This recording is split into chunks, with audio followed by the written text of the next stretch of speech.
कहते हैं कि दुनिया में मन सबसे ज़्यादा शक्तिशाली है। अगर किसी चीज़ को तुम पूरे मन से चाहो तो तुम उसे हासिल कर सकते हो। ये मैं नहीं कहता, ये सभी महापुरुषों का कहना है।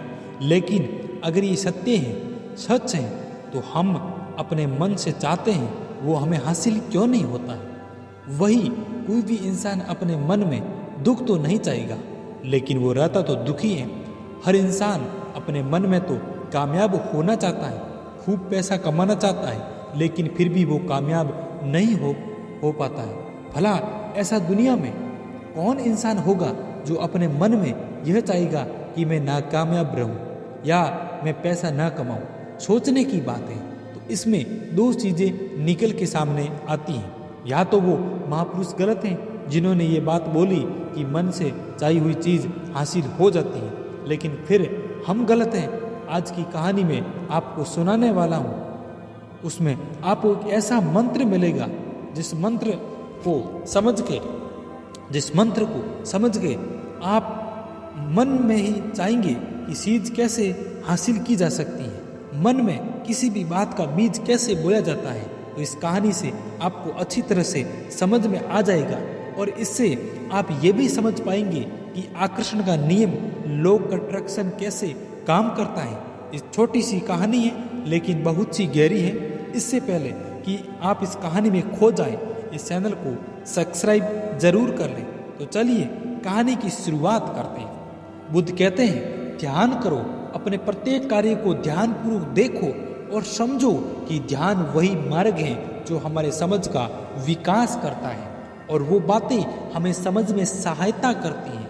जिन बातों को आपने या हमने अब तक सोचा तक नहीं था, ऐसा ही एक शब्द है शून्यता।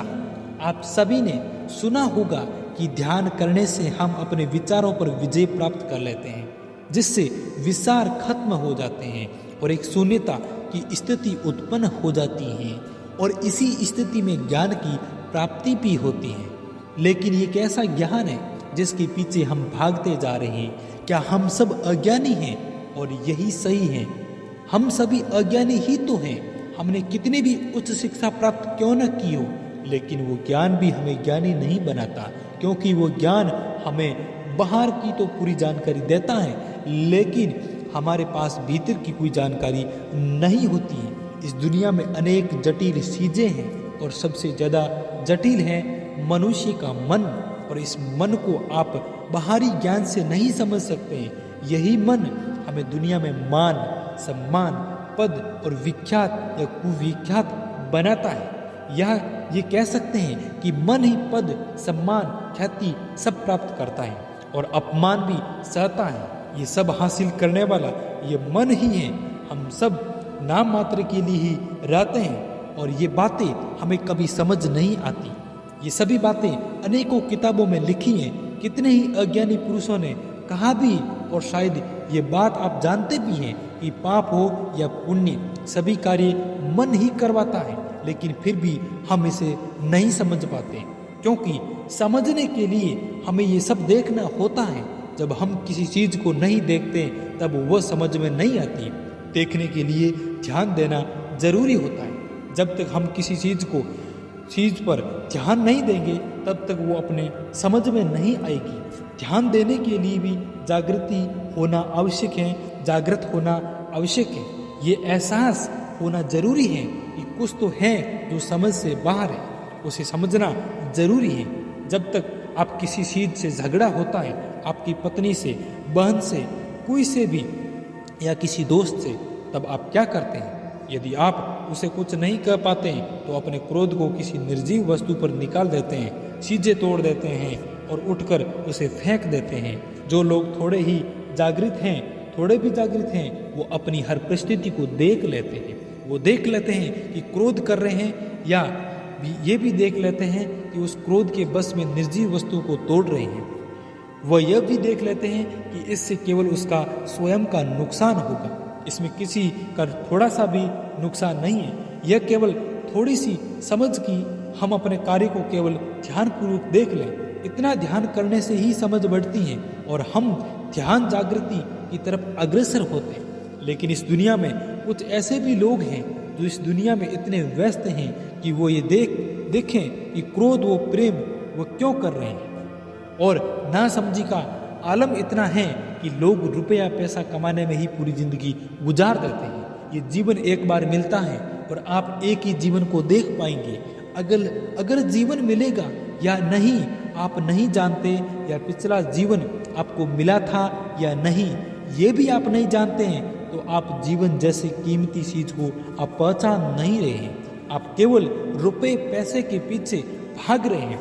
आप पद प्रतिष्ठा चाहते हैं, लेकिन जो गलत काम करने से भी नहीं चूकते हैं। वो कार्य सबके सामने न आए, लेकिन एक ऐसा रिक्वेस्ट जिस पर आपके सारे कार्य लिखे जाते हैं। मैं चित्रगुप्त के रजिस्टर की बात नहीं कर रहा हूँ, ये आपके मन में ही होता है और मन की गहराइयों में लेयर होती हैं जिस पर आपके हर काम की चाप बनी रहती हैं। आप जो करते हैं, आपने जो किया है, आपका एक कर्म उस पर छप जाता है। शरीर रहे या न रहे, लेकिन आपकी ऊर्जा वैसे ही बचेगी जैसे कर्म आपने किए।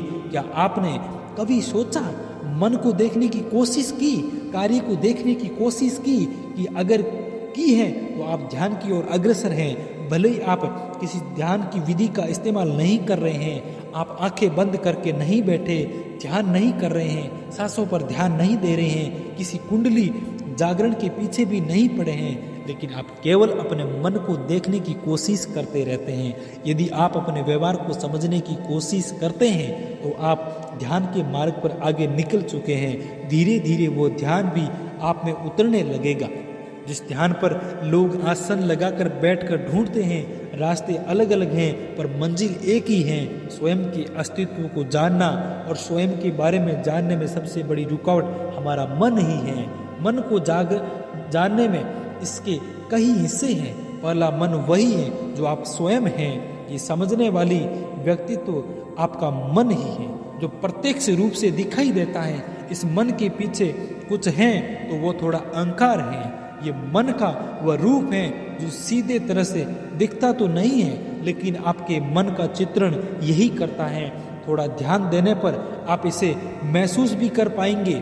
जब तक आप मन की स्थितियों को समझेंगे, तब ऐसा भी हो सकता है कि आपको मन तो दिखाई पड़े लेकिन आप स्वयं को ही नहीं देख पाए, खुद के अस्तित्व का अनुभव नहीं कर पाए। लेकिन ये शून्यता है।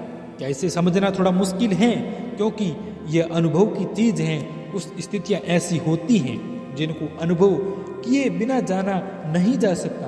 बताने वाले जो भी बताएगा उसे आप अपने ज्ञान के अनुसार ही देखोगे। चलिए शून्यता को समझने का प्रयास करते हैं।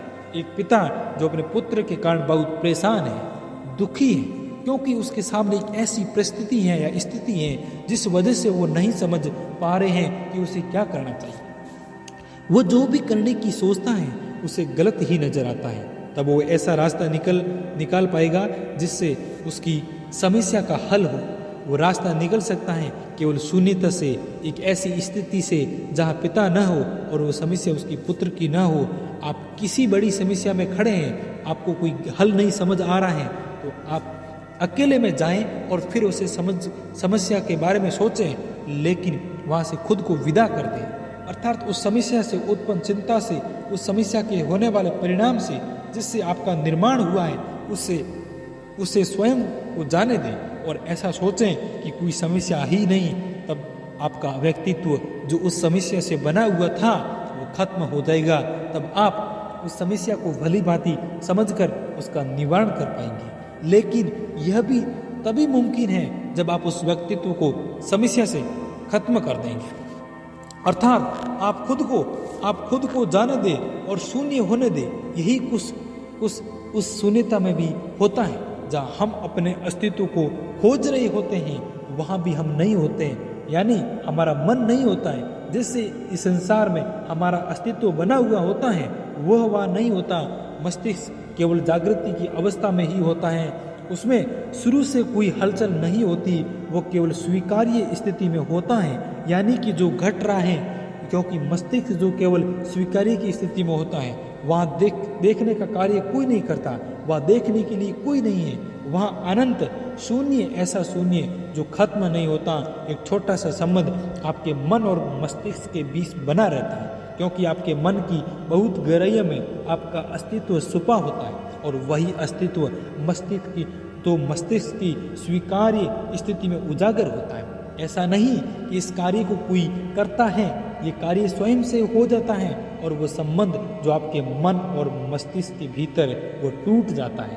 वो अस्तित्व जो आप सोए हो वो जागृति हो जाता है और वो मन और मस्तिष्क पर नियंत्रण करता है और तब मन और मस्तिष्क आपके अधीन होते हैं। जब आप आंखें खोलते हैं तब आप शून्य ही होते हैं। ये सृष्टि पूर्ण दिखाई नहीं देती, ऐसा कुछ भी नहीं होता जो आपके पास हो। ऐसा नहीं है कि इस स्थिति को जीने के लिए ध्यान विधि की आवश्यकता है, इसके बिना भी जिया जा सकता है। बस सिर्फ इतना ही करना है कि अपने हर कार्य को ध्यानपूर्वक देखो, अपने मन को समझने की कोशिश करो।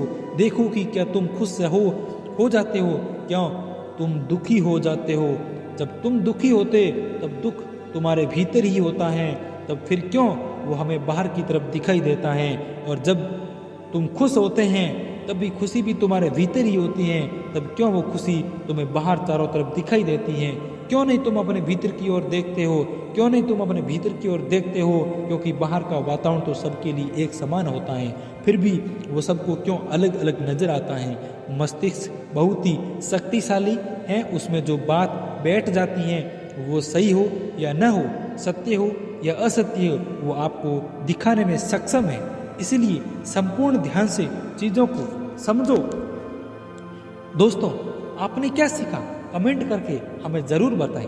इस कहानी के अंत में मैंने जो सीखा मैं ये बता दूं कि आपको अपने मन के पीछे नहीं चलना चाहिए और आप हमेशा सुबह जल्दी उठें और जल्दी उठकर आप एकदम एकाग्रता की अवस्था में बैठ जाएं और ध्यान करें। और 15 से 20 दिन, 1 महीना पर करने के बाद आप जिंदगी में एक अलग ही महसूस कर पाएंगे, बहुत ही अट्रैक्टिव महसूस कर पाएंगे। आप